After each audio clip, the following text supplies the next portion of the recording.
Arey, hello. Serious Bakwas presents. I want to straight get to Gareth Southgate because that's the most interesting one. On to you, Gopal. Gareth Southgate, overrated or underrated? I don't rate him that highly. I think the kind of talent that England has, and what bugs me really with Southgate is that when I see his press conferences or when I see the way he speaks, I didn't like the fact that he threw Trent Alexander-Arnold under the bus, right? Saying that he has not been good, so he's not selected. I mean, don't do that, right, to a player. I mean, he's a player who's a prospect for England, so you can't throw him under the bus under the press, right? Just say, okay, we are trying other people who have performed really well, and then just get on with it. The other problem that I feel is that he's too diplomatic sometimes, and I think for him, I think for an England manager, for a manager who has to make tough decisions, I don't see a clarity of thought in him, right? So if he's picking a player or if he's dropping a player, you don't necessarily have to always tell the player or pacify to the press that that's why I'm happening. You have to have take tough decisions. So not taking Harry Maguire, Henderson, and all these injured players to a tournament. Even there is a 26-man squad, but I still feel that he could have done, like, I can't understand why James Prowse is not in the squad, right? Like, he's the best set piece player, right, in an England for an England player, and he's not in the squad, right? I don't understand the fact that why certain players have been overlooked just because. So he said Lewis Dunk, right? I mean, he didn't give him a England shirt because he thought he's 30 years of age, right? Like, I personally feel he doesn't. He looks at all these big clubs, like Man City, Manchester, right? All these big clubs, and players who come from there are obviously priority. And then he has his own favorites like Pickford and all. So I think he's not more open towards change, right? Even though he's given a lot of young players chance and everything, but I just feel that as an England manager, you have to forget the press. I think he thinks too much about the press and all that. So just forget the press, right? You're an England manager. Just tell them to fuck off. I'm the boss here, right? Like, let me make my own decisions, right? The, If I the trouble feel is if he were to do that, he would get absolutely slaughtered. There is no way no, that he Yeah. can it's avoid pressure. fine. So There so is, I think as an England manager, right? I would wanted a manager who would just take the pressure on and do what he feels is right, right? that's Just exactly what he does. of course you're gonna get as an England manager, you'll have scrutiny. If things go well, you'll be on a high level, and if things don't go well, but then you have to kind of you know take the game on. Like, if you feel this is what I want to do, just say it, right? Don't go on the back. That I didn't like the fact, the whole drama against on the Trent Alexander Arnold thing, and then he's getting involved with Black Lives Matters and everything and all stuff like that. I just don't want those things to be around the squad, right? Like, I personally feel maybe he's a and tactically I don't rate him that high. Obviously, I think there. So I'm not a Gareth Southgate fan because I feel in terms of quality, right? In terms of picking players and trying out different combinations and some of the media comments that he makes, just I think there is, for an England manager, there could have been much better managers that you could have hired. So I think Gareth Southgate he had a brilliant squad in 2018 and now. I think any other manager who had more experience, probably, I don't know who it is, but I think they would have been able to get more tune out of these players. So So I don't Gopal is rate him that saying highly. so overrated. Over to you, Nathan. And I'll also get into this because I also have some views about Gareth Southgate. Might be controversial, but I have to say that. Go on, Nathan. Right. Well, the trouble here is that we're getting away from what we really should be talking about when it comes to Gareth Southgate, and that is his actual ability to coach the players. But to go back to, as you said, clarity of thought. So when Gareth came in, England were very much a laughingstock. England were very much the side that constantly weren't fulfilling expectations. So Sorry. You're saying he's underrated, right? yeah, Underrated. yeah. Okay. Yeah. So what we have to think about is that he has got the strength of character to drop players. If you look at what he did in the 2018 World Cup, Jack Wilshere got dropped. Jack Wilshere got told he wasn't going to the World Cup. Joe Hart didn't get taken to the World Cup. So he's dropped key players. He's dropped players for fitness issues like Jack Wilshere. Jack Wilshere hasn't been the same player since that happened. So I think that's a bit harsh on him to say that for a start. But then there's nothing wrong with him going into politics. There's nothing wrong with him not necessarily taking on the media, because that's not what he's done. He's actually been very clever in terms of he's brought the media incredibly close to this England team. No England manager does that. England managers tend to be very, very wary of the press, as they should do, because our press is absolutely vicious at times. If he were to take on the press as you suggested, there's no way he'd survive the year as England manager. There's no way, because he's already under massive pressure to succeed with, so many of us England fans wanting us to do well. Then you've got, press pressure is huge. You only have to look at what happens with managers. If the press don't like you, you don't last very long. And that happens across the board, whether that be Premier League, lower league. It happens so easily. So I actually think he's been very, very clever there, because what he's done is basically say, you can talk to my players, you can talk to me openly, you can ask anything to me, and I'll happily discuss it with you. When the England players got racially abused in the Bulgaria game, he was absolutely fantastic. He said exactly the right thing, which was basically, I didn't hear it, but my players heard it, and we made the decision to continue playing because that's what the players wanted to do. I consulted my players and we discussed this, and that's what we did. And he, if you read, numerous articles on him around that time, he was absolutely fantastic. He was exactly the England manager that we needed, because not every England manager would have done anything there. Not every England manager would have. So for me, he sticks behind his players. He gives his players free reign and freedom to actually go and speak to people, to let their personalities shine and and come through, which is exactly what happened at the 2018 World Cup. He lowered expectations whilst also at the same time building a team that was very, very capable. He surprised so many people in that tournament. And yes, of course, we got a very, very easy draw in that World Cup. No one's pretending that we didn't. But also at the same time, this team is a hell of a lot better now. This team has progressed. This team has got, a whirlwind of ability there now. And we've got so many players that we didn't have at that World Cup. So for me, no, he's massively underrated on that front. And I don't always understand the concept that people think he's not a good manager whatsoever, because he's proven that you don't get to a World Cup semi-final if you don't know what you're doing. He's coached England through a very, very difficult penalty shootout. England constantly fail at penalty shootouts. That's across the board for years and years and years. We've had so many years of heartache from that. So the fact that he's even got us through that, I think is a feather in his cap. Then you go on to his actual ability as a manager. If you look at the players that he's had at his disposal, if you look at how he turned Raheem Sterling around as an England player, as we were discussing, so his record, as I said, with England was really, not as good as it could be, but he's actually turned Raheem Sterling and helped him just as Pep has done. I'm not saying that he's done all the job, because obviously naturally Pep's with him 24/7, but he has turned, a lot of players into much improved players. And I just think, we haven't seen him, beyond one tournament for England. Tactically, we don't quite know enough about him yet at a tournament. But I do think he has the strength of character. I think he speaks fantastically well in press conferences. I think he says the right things. I was actually really, really happy when he released that statement to do with the Black Lives Matter movement and taking the knee. As an England fan, we're supporting players that are of all different, colours and all different kind of demographics and social makeups. And I think the fact that he defended his players and said, actually, this is what my players want to do. We represent a multi, diverse country, I think was absolutely fantastic. And it was exactly what was needed at the time.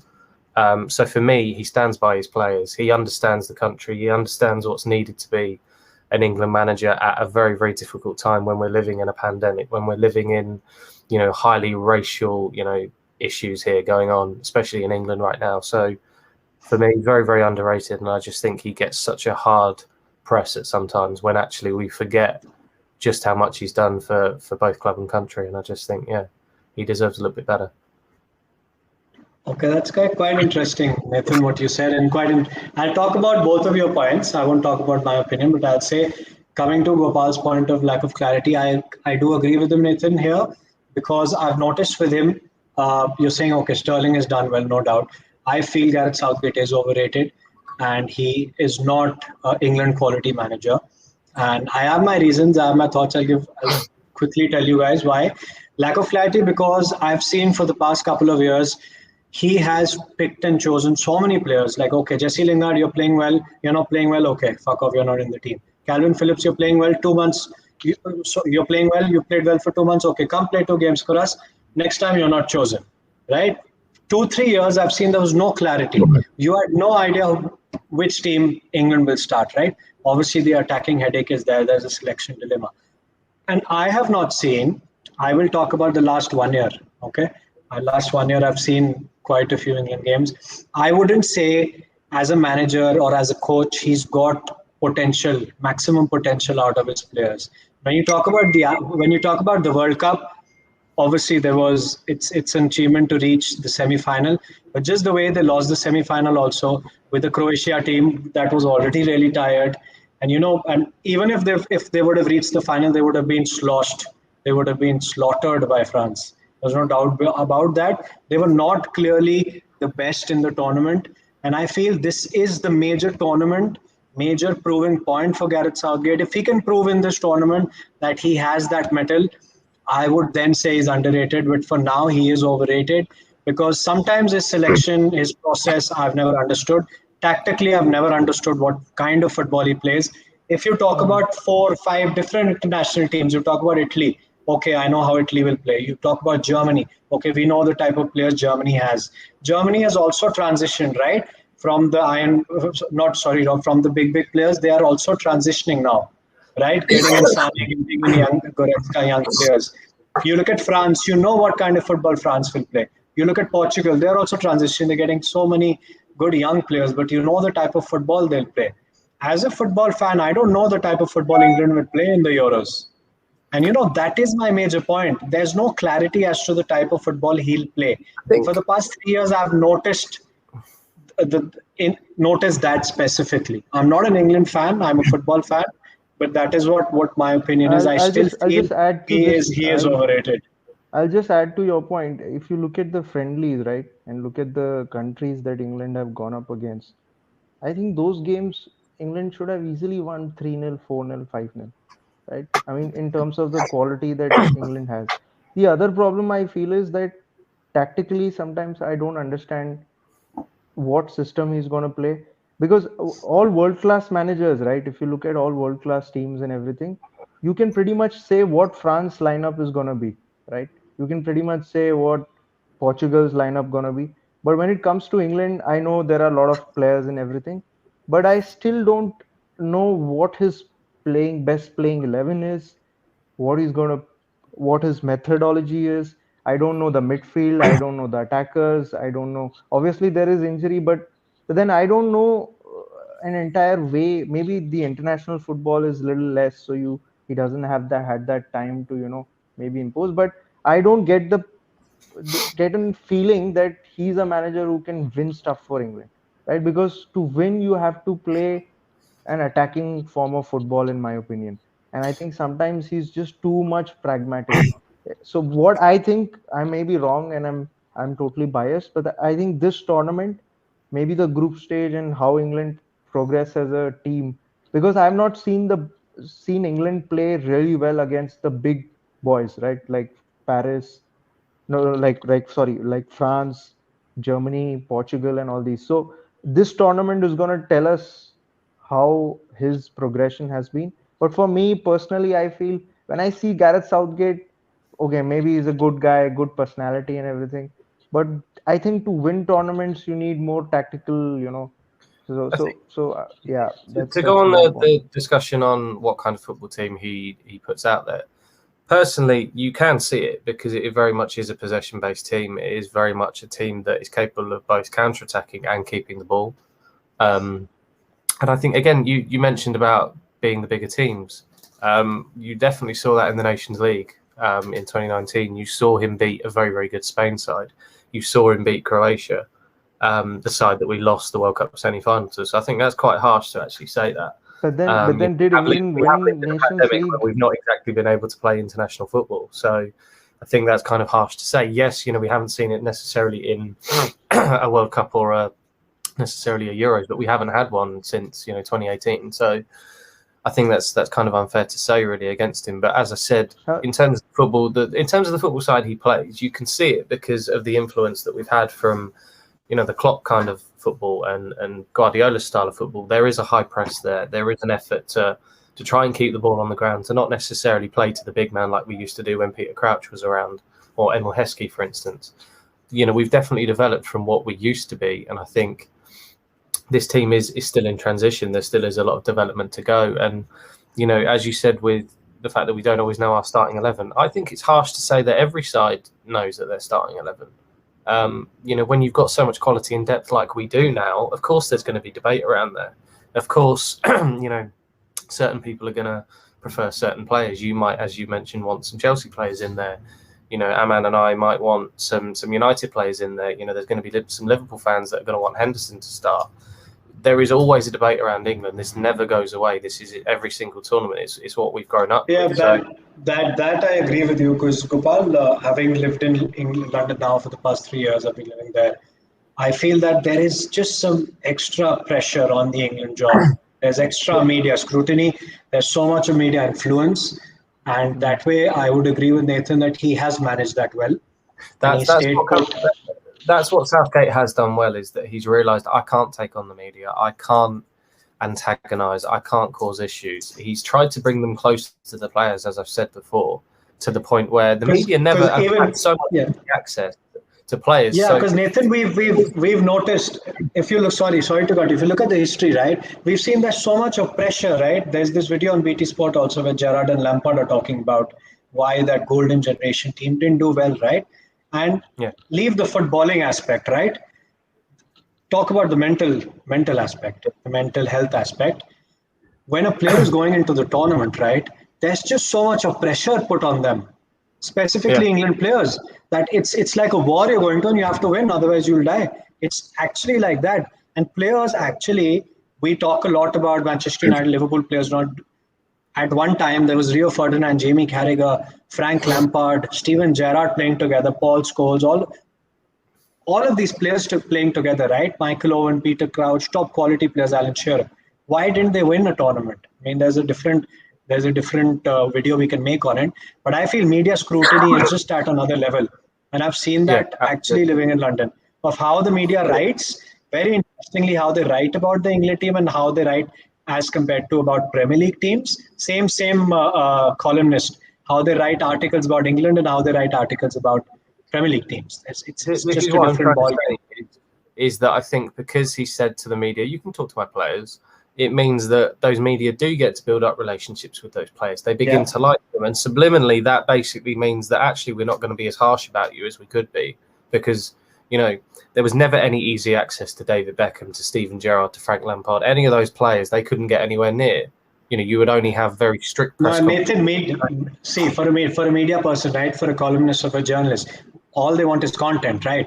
Whether they get it the wrong way, if they get it the sensationalized way, which works for them better, no matter what the personality is. Even if if I say, okay, Nathan cannot play football, Nathan cannot play football, or he's a fuck all footballer. Okay, don't mind him saying. I'm just saying, give me an example. The way they fabricate and sensationalize that news report, right? That actually Nathan is a decent player. But just because you put so much of pressure of what you've heard and you want to make your own stories, and with social media, these guys read everything today, right? There's this Ollie Robinson controversy going on in cricket. I don't know if you followed it, but right, that's also another topic to talk about. But there's just too much of media scrutiny. England even needs to stop. I think they want them. You make a really, really good point on the media scrutiny, because I think Jesse Lingard is a prime example. So if you look at the 2018 World Cup, he's an absolute star. He has a really, really good tournament, and we're not just talking about just a mediocre player. He has a really, really good tournament, and he comes away. Every England fan thinks, I like Jesse Lingard. I love that guy. Yeah. He's a fantastic personality. He's a very, very good player. We're not calling him world class or anything, but he's a really likable guy. And then, you strike to a year later, and he's having a poor season. He's struggling to get goals. He's in a team that's not playing as well. His form has completely dipped, and then he gets so much, so much online hatred that it almost kills the guy. He's absolutely completely a different person. There's no media personality. There's no Nathan, he got a lot of stick. He got a lot of stick for being on TikTok or doing some stuff on Instagram or starting his own brand and all, right? That's the very stuff. That's the very stuff that people liked about him. That's what I find so frustrating. So, if you look at players like that, if he's given an opportunity where the pressure's taken off of him, like this England team has had, then he can be the player that he's actually meant to be. He can be the player. Look at West Ham. West Ham. Look at how he's played for West Ham. He just looked the old Jesse Lingard, right? He has the talent. Everyone knows that. It's just how you can get the full potential out of him.